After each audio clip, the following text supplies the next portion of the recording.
challenged, inspired, motivated, and engaged their students. In 10 years, an eclectic group of professors has been awarded the gold mantle. Professors whose field of specialties represent the diverse array of opportunities that exist for their students.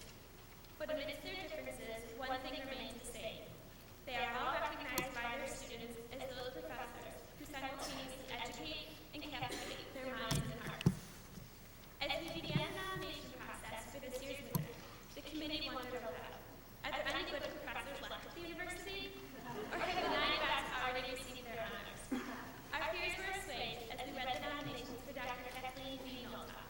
The words of praise shared by her students were thoughtful, funny, and sincere. Through their words, the committee could vicariously appreciate all that Dr. Nolta offers. Dr. Nolta is truly a teacher. The word does not describe her enough. The way she can take a subject like organic chemistry or biochemistry and explain them with such beautiful clarity is truly magical. She truly defines what a teacher should be in the eyes of her students. When she lectures, she makes the classroom seem smaller. You forget that you are in a room with 400 other people. She has the ability to make students say, oh yeah, I get it. Before we hear from Dr. Nolta, I would like to share with you a letter I received last semester from Shirley Newman, the newly appointed Dean of the College of Literature and the Arts. In her letter, Dean Newman shared with me her goals for an engaged student body. She expressed that she wanted to provide students with the kind of support that will enable us to do our best learning and to give us the best education possible. These goals can only be accomplished with the support of a strong faculty. Paralleling her sentiments is the Golden Apple Award, which embodies the strong relationship between professors and students in an academic setting. With a similar philosophy, I know that Dean Newman understands the importance of the Golden Apple Award. Dean Newman's experience reflects her commitment to education. She is Dean of the College of Literature, Science, and the Arts, and Professor of English and Women's Studies at the University of Michigan. Prior to this, she served as Dean of Arts and Professor of English at the University of British Columbia and as a professor at the University of Alberta. This clearly reflects her strong personal commitment to students and to the pursuit of teaching. It is my honor and privilege to introduce Dean Shirley Newman. Dean Newman.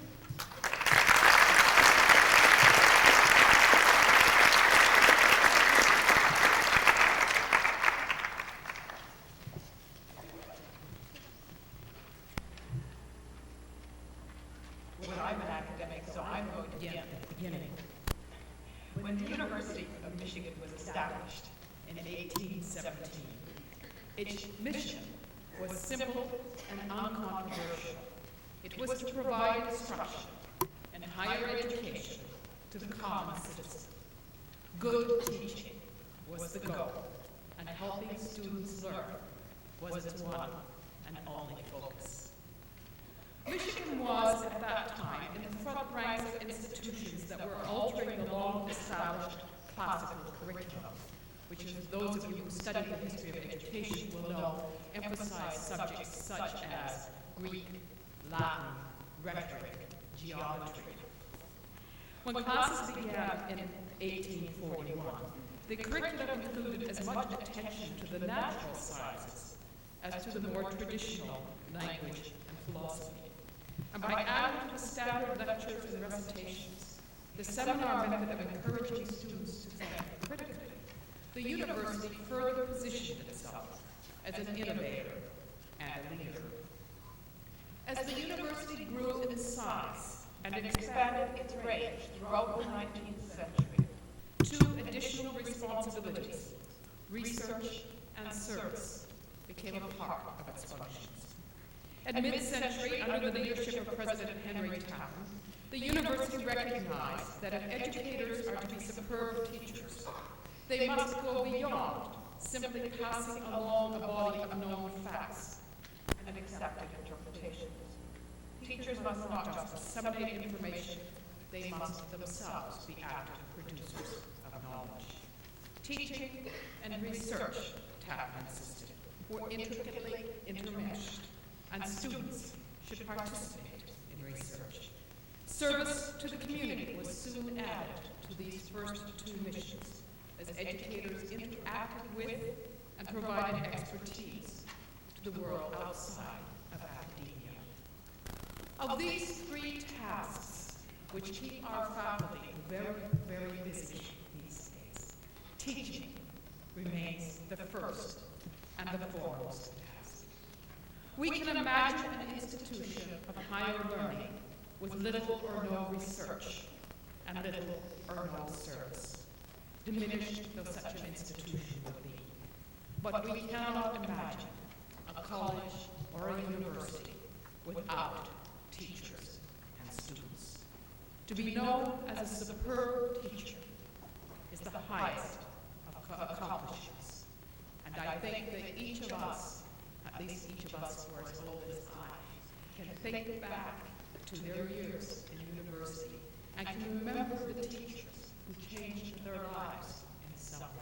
Sometimes by a simple comment, sometimes by the passion with which they presented their material, sometimes by making us see subjects, disciplines we had never imagined ourselves becoming passionate about and which became the subject matter of our own lives. To be known, a teacher's influence then extends far, far beyond the time and place in which she teaches.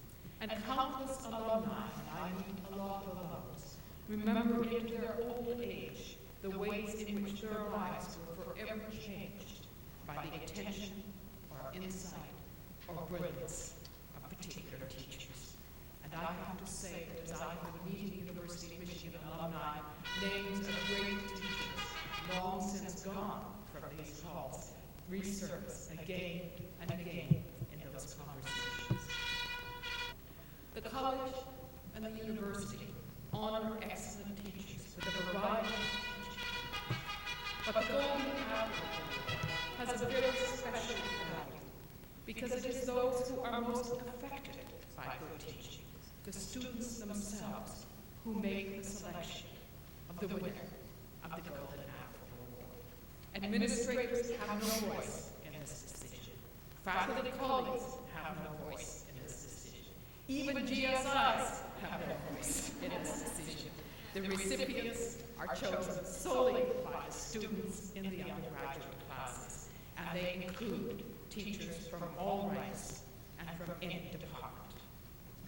The Golden Apple Award honors those teachers who consistently teach each class as if it were their last and best. They strive not just to disseminate knowledge, but to inspire and engage students in the discovery of knowledge, facts, ideas. Golden Apple awardees are the best of the best. And this year's recipient of the Golden Apple Award, Dr. Kathleen Nolta from the Department of Chemistry, demonstrates in her philosophy and her practice precisely those qualities that make an outstanding teacher. We are all looking forward, myself most of all, for I'm delighted to be back in class. We are all looking forward to hearing her ideal last and best lecture. But nonetheless, it pleases me to think that she will deliver many more such lectures in her career and at the University of Michigan. I'm going to call now on Beth Bernstein, who will introduce Dr. Nolta.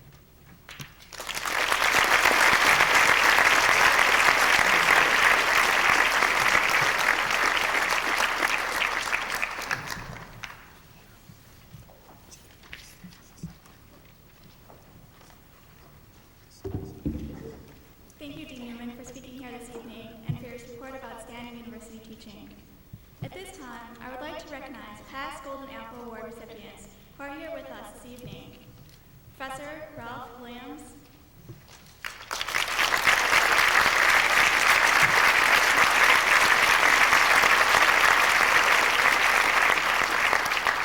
Professor Brian Halla,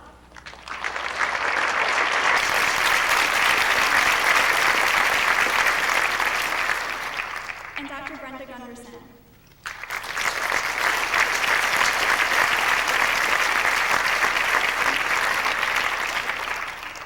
We applaud your continuing commitment to your students and the university. Thank you for being here tonight. It is now time to honor this year's winner, Dr. Kathleen B. Nolta, and invite her to deliver her ideal last lecture. Because in the words of one of her students, if you ever had her as a professor, I don't think you would forgive yourself if you nominated anyone else.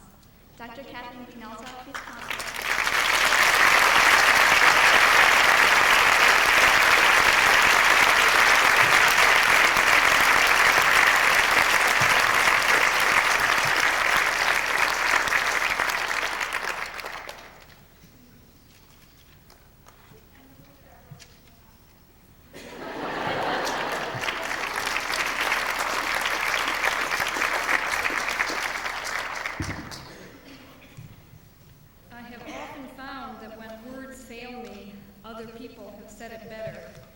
I'd just like to say, I cannot heave my heart into my mouth to begin this lecture. I feel kind of Shakespearean tonight anyway, so bear with me. This is the first time I've ever even written a lecture. Written it.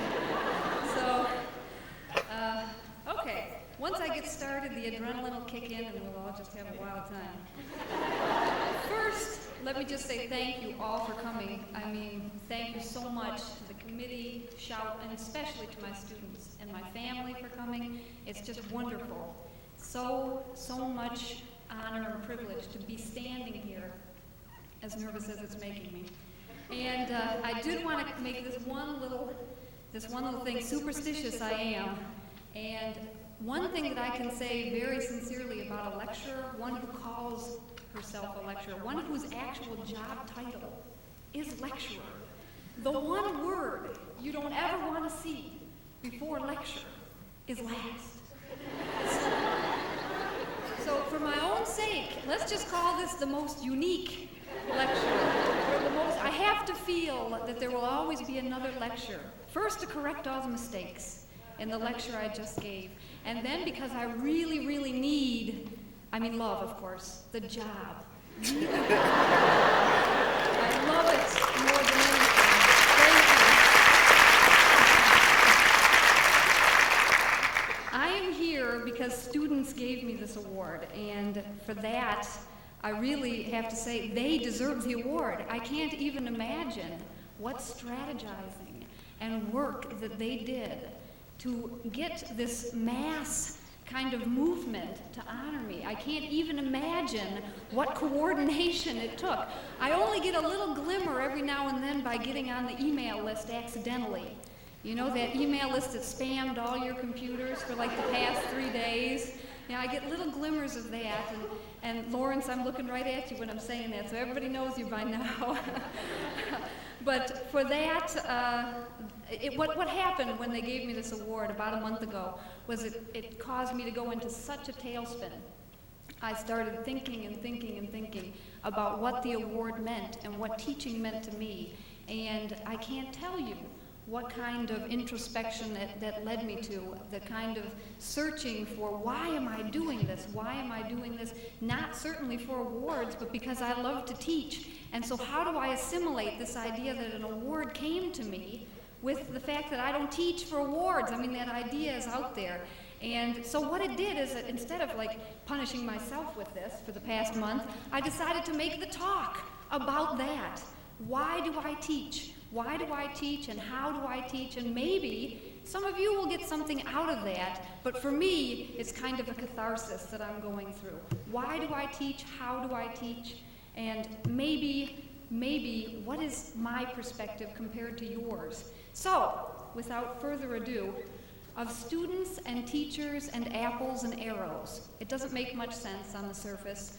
But if I think about what models have inspired me, what are the sources of my inspiration, what goals I have for my teaching, then I hope you'll see the connection that exists in the title, as in everyday life, as in all life, as we all are connected. So, there are very traditional views of teaching. I'm going to try out this thing. No, it's not going. It is. Thank goodness. This is the best thing, discovery in everyday life. It worked. The idea of teaching is as old as stone. Isn't that the truth? It is as old as stone. And the tradition of teaching, I have always felt, can be imitated by thinking about what is teaching, what is the ideal environment that you would teach in. Would you have 600 students facing you?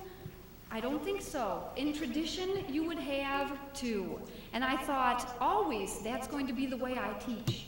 I thought, from a very infantile perspective, may I add, that this is the ideal way to teach. This is, of course, the way most learning goes on, this traditional view. On the other hand, what is the goal of a teacher? What is the goal? Well, the goal is, of course, to send their students on, to send them up, to search for higher levels of education and teaching and learning and knowledge. And I had a great image that I've carried for a long time of what is learning. Just had to check to make sure it's there. This old image is called the Hill of Knowledge, and it represents for me the whole learning process. It is a hill.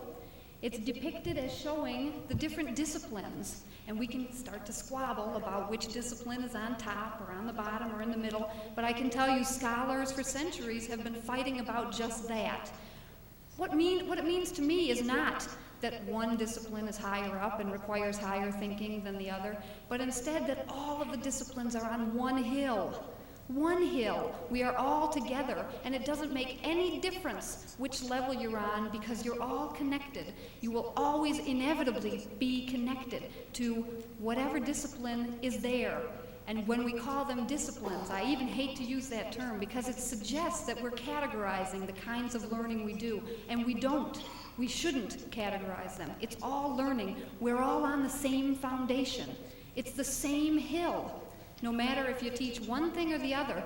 And the other thing I love about this hill, if this artist had had the foresight to paint just one of my classes, just enough students to fill one of my classes on this hill, you wouldn't see the hill. You wouldn't see, it would be there, but you wouldn't be able to pick it out, and you wouldn't be able to see which were the students and which were the teachers, because we would be all together on the hill. And isn't on the hill? It's perfect for Ann Arbor now that it just clicked in. We're all together in the same path. If I have to be termed a teacher, I am fully aware that what that means is I only play the role of a teacher sometimes. And what I really am is a student all the time. And we're all mixing, and we're all striving for the top or the bottom or wherever. But we're all on the hill, and we're all looking for the same path, no matter what our path in life is. So with that in mind, as much as I love this image of the hill, and I really love this image of the hill of knowledge, I did not expect it, for as much as I've loved it over the years, I did not actually expect to be reminded of it every time I go to class, because the hill is there. It's in my class. This is only one of my classes, and just to be fair, I brought both. And they're both the hill, and it's looming and it's vivid there for me, and every day I think, oh my gosh, the hill of knowledge is facing me. And the days that are really bad, that hill seems really steep. And the days that are really good, I think, yes, I can even just run up to the top, the hard way, instead of taking the shortcut underneath. You know, that's what faces me, and that's the idea. I do not teach like the stone figures, 1-on-2 or 1-on-1. I don't teach that way. I am far from that kind of weird ideal view of what teaching has to be. But I still love it, and I still think it's an okay way to do it. And I still try to make it seem like that's the way teaching is. That's the way it always is. That's the way you'll all remember it. You won't be thinking of a stone tablet with 2 teachers or 2 students and 1 teacher. You'll be thinking of sitting in a class of 400, doing whatever you want to do to feel comfortable and feel like you are right there with me. And that's what I love. That's why they give me a wireless mic, so I can be most threatening and wander around during the lecture. Okay. So that's all about my environment. That's just the physical aspect of my teaching. This is what I face. This is what I use to my benefit, hopefully, if it can be said that it's to my benefit. But how actually do I teach? What do I incorporate into the actual lesson? What do I do? Nope. See, as soon as I looked, that's when it didn't work. Yes. One more time. Yes. I teach organic chemistry, which, you can groan audibly. It's okay. I teach biochemistry. Okay, you can groan audibly. It's all right. Everybody who's ever asked me that and has gotten that response, people who are long out of the student mode or think they are, that's what they say, oh. And I think to myself, well, you know what? That's just one who is uninitiated into the beauty of real chemistry. But the truth is, it's not pretty. I can put it in a frame, and I can try to make it pretty, but really, when I'm in the room, all I have is chalk and a blackboard. And if I'm very lucky, I'll have a demo plan for the day, and otherwise, you have to really try to make that exciting. It's not exciting. If you're not familiar with it, it's not exciting. But if you are familiar with it, and you can see the beauty like I try to have my students see the beauty, then you'll see that it can be exciting. And there is a disadvantage, obviously, that it's not beautiful. I can't fill a lecture with beautiful pictures, not unless I have an ideal, unique lecture in mind with beautiful pictures. But on the good side, in what other discipline, if I have to use that categorization, can you hide behind smoke and mirrors and be absolutely justified in doing it? This is the truth. I can do this at whim. I can get Ed up there to come down and provide all the smoke that you desire. And I can hide behind that. And what other discipline do you have to deal with mirrors and make them non-scary? Okay? Nothing except stereochemistry. And it sounds nasty when you call it stereochemistry, but you can make it fun and you can see it in a beautiful way if you open your mind to it to see, it's not that awful. It could be good. I obviously think it is, otherwise I wouldn't spend so much time in it. So keep that in mind. There is hope for it. What teaches me? I have to learn from somebody. And what teaches me to be a good teacher is, if I can say that I'm a good teacher, which I hesitate to do, is that I take sources. My sources are my students. My students teach me every day. They teach... Yes, Lawrence? One thing that the students have taught you was the wave. Is it okay if we do it now? Yes, you may do the wave. My students teach me spontaneity. And they teach me how to think on my feet. And, oh my God, this is even, what do I do? 2, 3, come on.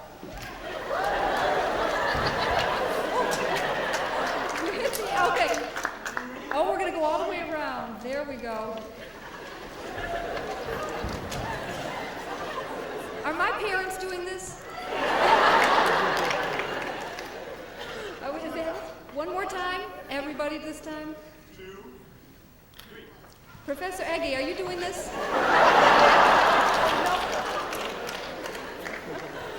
Okay, thank you so much.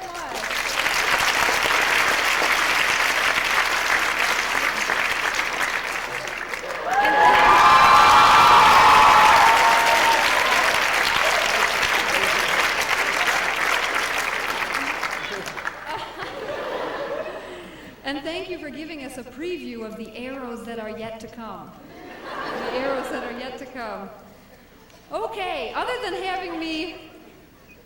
than teaching me how to think on my feet, which believe me, my students do require me to do on a daily basis, you have to be able to break your train of thought in a second and come back to whatever subject you were talking about. I don't even know how I do it sometimes, and sometimes I just can't. So, after the wave, let's deal with what else teaches me. What else? Well, besides, of course, the fact that students teach me a daily dose of humility.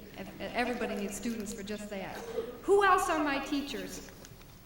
Well, in reality, my children teach me everything. Oh. Oh, right there, that did it. That kills me. Yes, they are adorable, aren't they?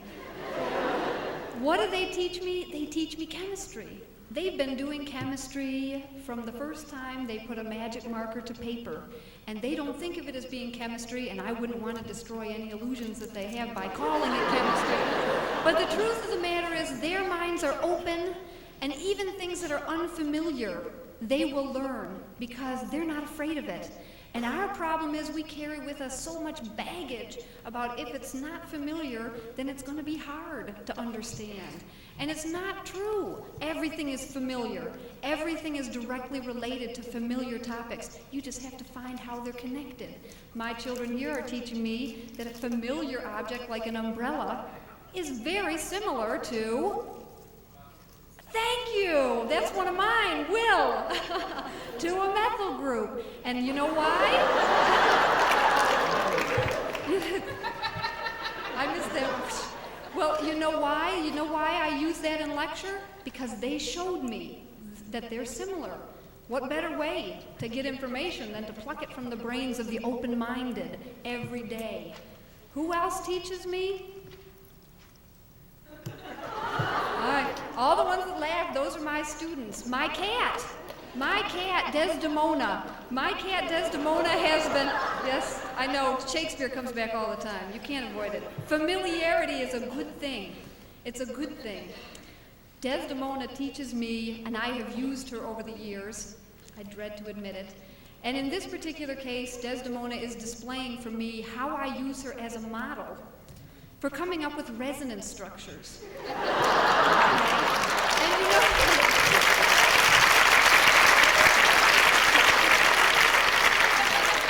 well, you know, the truth is, I don't ever do anything that I don't practice at home. So Des is actually showing me what resonance is used for as she reacts very strongly in that last picture to all the poking and prodding and pulling of her fur that I've been doing. And what else is resonance used for but to show a particular reactivity? Isn't it true? You see, the answers are always there. You just have to know who to poke to get them. And in this case, the cat was an easy target. And you'll be happy to know she is surviving just beautifully, and every year I try it again on her just to make sure that it still holds true. You can still use her as a model, and it works, so let's get going. And the beauty, of course, of using these things that you see every day, what could be more familiar than a cat? That's something that everybody would understand.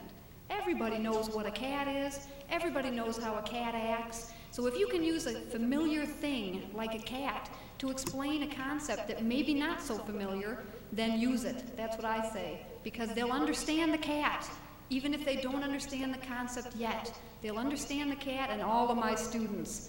I can only imagine what will happen when they finally get cats as pets.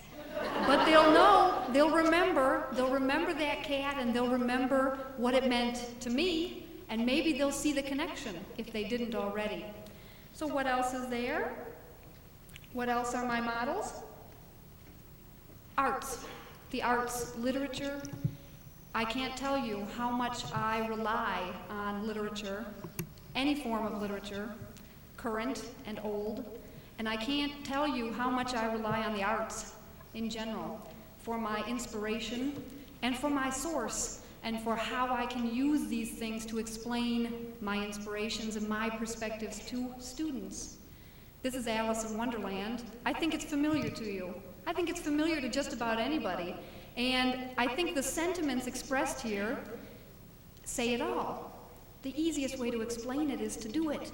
I'm a very firm believer that you have to do it to really understand what's happening. You can't read about it, you can't think about it other than doing it with your hands, which is the best way. You can't learn it. You can't really understand what's happening. And of course, stereochemistry, which Alice is explaining to me right now. Did you get that? The best way to explain stereochemistry is to walk through the mirror. What could be more familiar to you than your own image in a mirror? It is more familiar to you, probably, than your own body, that image. And stereochemistry for me is the most beautiful subject that I can teach. Because in what other subject can you think about a mirror and a mirror image and how those things are so completely different and yet look so much the same? the chirality idea, the idea that your hands are completely unique and they can never occupy the same space, ever. But they're all connected through the mirror, as we are all connected, as Alice is connected. And if you look really hard enough, you can see mirrors where they don't even exist. And there's Ed again. And Ed's sitting next to a hood. The hood's not a mirror, but there's Ed's mirror image. It all is what you want to see. I wanted to make sure you guys caught that on the other one. The mirror is here, ever present. Is that Ed back there? Hi, Ed. I told you you'd be here. Of course, we owe a lot to all the people around us who are doing all these demos and things. So, Ed, this one's for you. There he is, in the mirror, when the mirror doesn't exist. To make it that familiar, to make it so that you can come and say, I know exactly what that would look like in the mirror, and I can tell you right now whether or not it's superimposable. That's the idea behind stereochemistry. And we can learn that, just like we learn anything else, because it's familiar to us. Well, these are the fun things I do. These are the fun things. All of them are fun. I find them so much fun. But you know what? Sometimes I feel like my bones have been picked clean by my students. Sometimes I feel like they've taken every ounce of energy out of me just to come up with these things. Just to come up with the poor cat thing. I mean, the work that goes into that, I can't tell you. So sometimes you might even think, and I might even think for sure, that teaching, my teaching, if you want to call it that, is almost an Herculean feat. And fortunately for you, I have a very particular Herculean feat to share with you. Literally, Hercules, in one of his feats. And this is a particularly, I think, appropriate labor that Hercules is doing. Hercules is being aided here in his efforts to hold up the world. Hercules, of course, is center character. I don't know how familiar you are with Greek mythology, but I'll point that one out to you. Athena, the goddess of wisdom, is helping Hercules to hold up the world because he's got to take Atlas's place here. Atlas has to go out and run an errand for Hercules. So Hercules is doing this job, and Athena is helping him. Athena is what I want to be, and I'm not trying to be a goddess. Trust me on this one. What I'm trying to be is a guide. A guide. That's what my role is. That's how I see my role. I do not see myself as a teacher any more than I see myself as a student. I see myself as a helper, a guide, somebody who will lead the student, the hero, to greater things. Because that's the truth. My students are Hercules. My students are the ones who are doing the job. I'm only trying to help them through it. I'm only trying to get them up the hill, that hill of knowledge, a little bit easier. I'm trying to make the terrain a little bit nicer. I'm trying to ease their path and guide them along. But they're the ones that are doing the work, because after all, the progress of any course is completely dependent on the progress of the students in the course. You can't have a course without students, and you can't have learning without students. And if I have to play the role of teacher, if that's what my job is, sometimes I am very certain that the rest of the time I am a student, just like the students in my class. And I learn as much from them as they from me. We are, after all, on the same hill and crossing the same path. I learn from everything around me, my children, my cat, anything. I learn from my students, and my students learn a little bit from me. I hope. But I hope what they mostly learn is how to get up the hill, which is connected all together, all the disciplines, the same foundation, and not just chemistry. If I teach anything, I think it's appreciation of chemistry. Chemistry appreciation, we should call it. And seeing, yeah, I know, it used to be laughed at, didn't it? Oh, I'm taking that like art appreciation course. But you know what? That's what it is. That's what it is. That's what all the disciplines are. You're being taught how to appreciate what the discipline is by itself.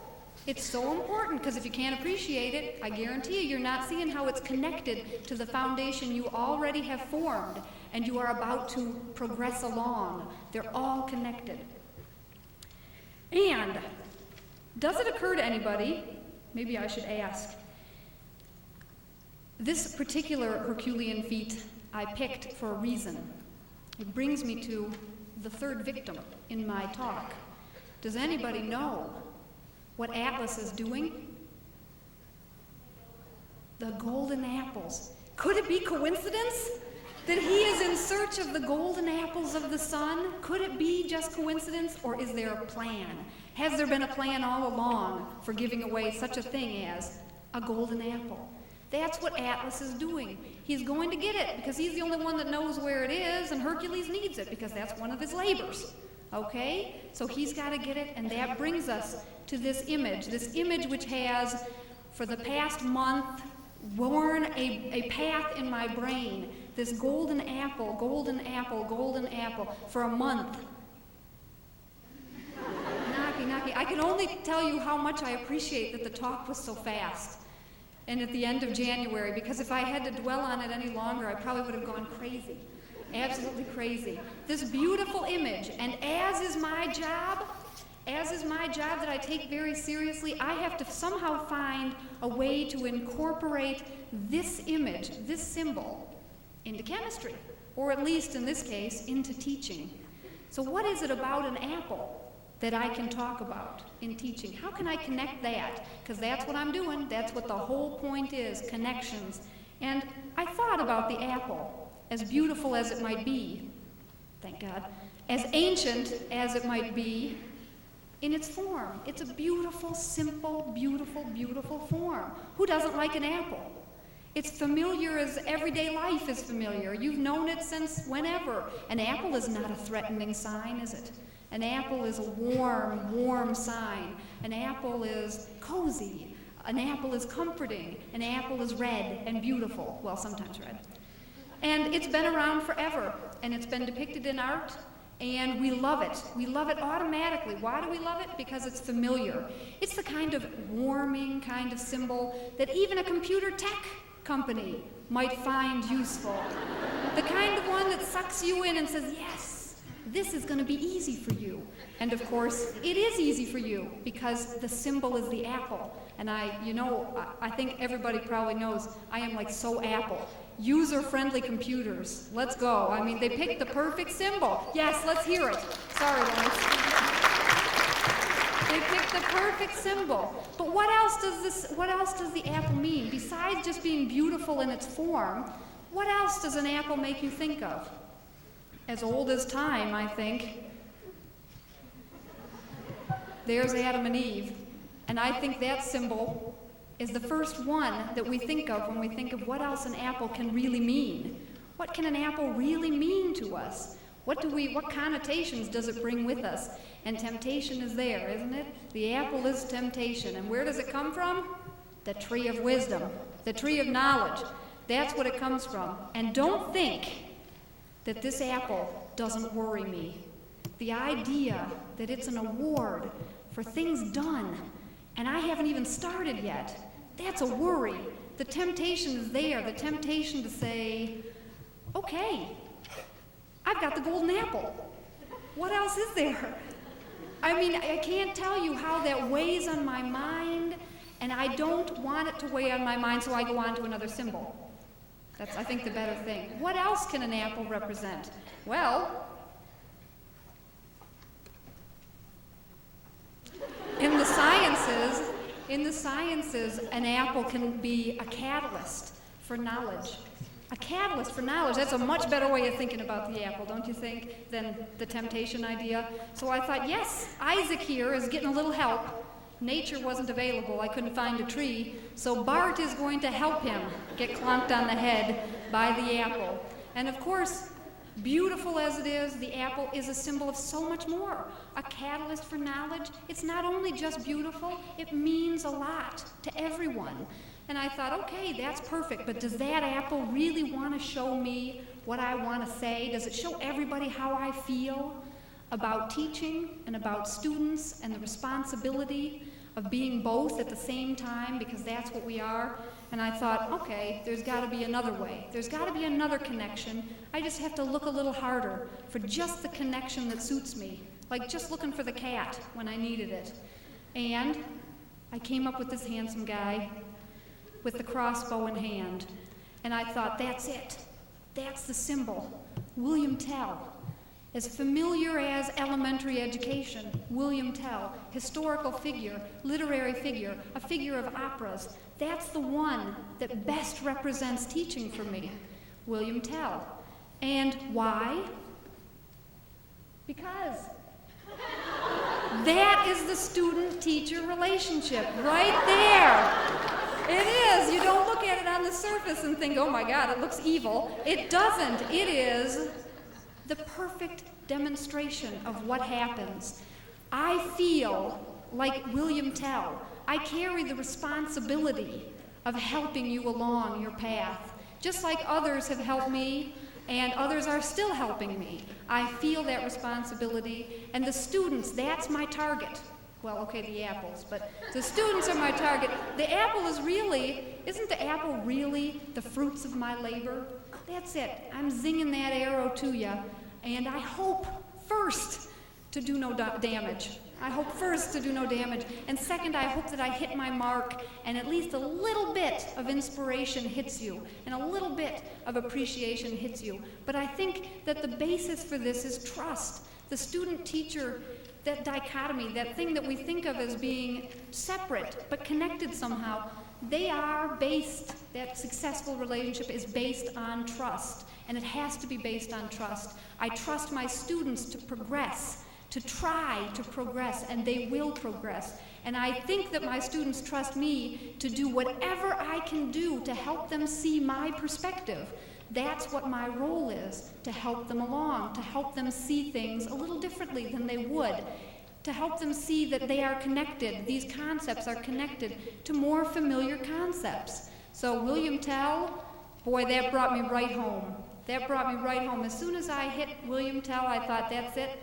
I know how this is connected to teaching, because every student, I think, who has had me in the past few years is very familiar with my mantra that has developed over the past few years.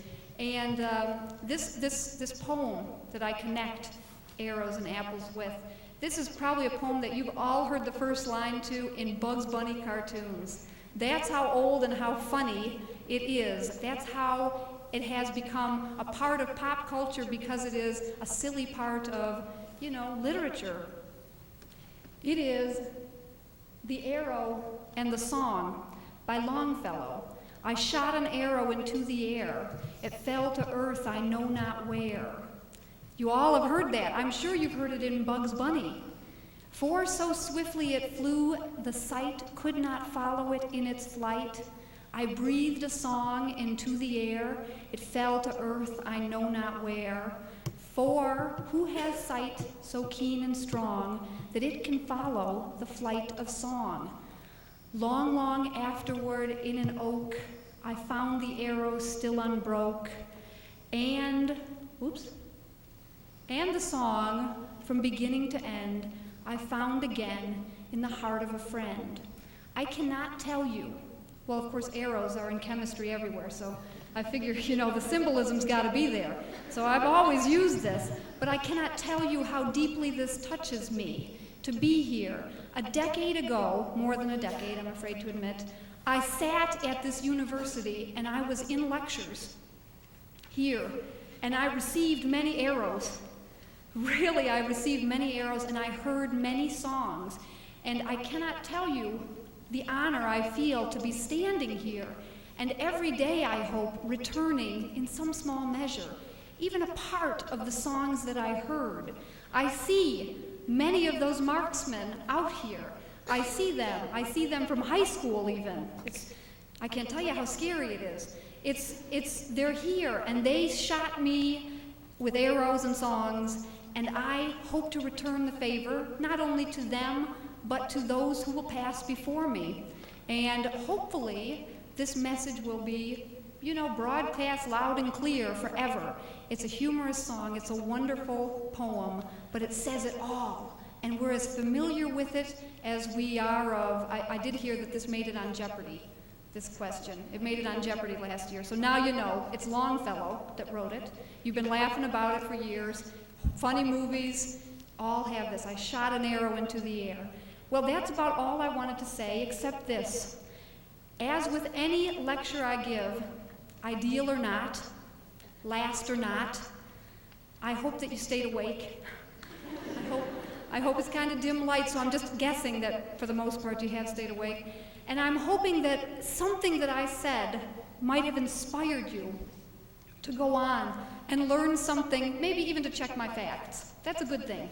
To learn something, to at least do some soul searching about what motivates you and what teaches you and how we can all be motivated in our roles as both students and teachers, because the roles are the same. And finally, I hope that from this you might come out with a little bit of an understanding like I have, that really everything is connected. We are all connected. We are students and teachers connected. We are arts and sciences connected. And we are apples and arrows connected forevermore, not only for being in this place, but because of our interests and our goals. And so, with that, it has been my pleasure, as it always has been, to speak before you. So, that's it.